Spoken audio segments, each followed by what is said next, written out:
tầm bóng đông khen cái đi lên ngôi suy lùng rùa lá đầm lại phát trên trên cao mà mấy năm khác mấy anh sáng sâu ta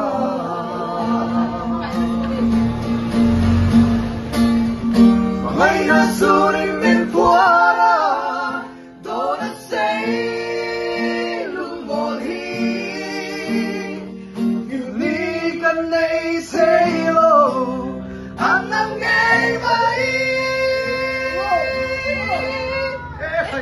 mà sẽ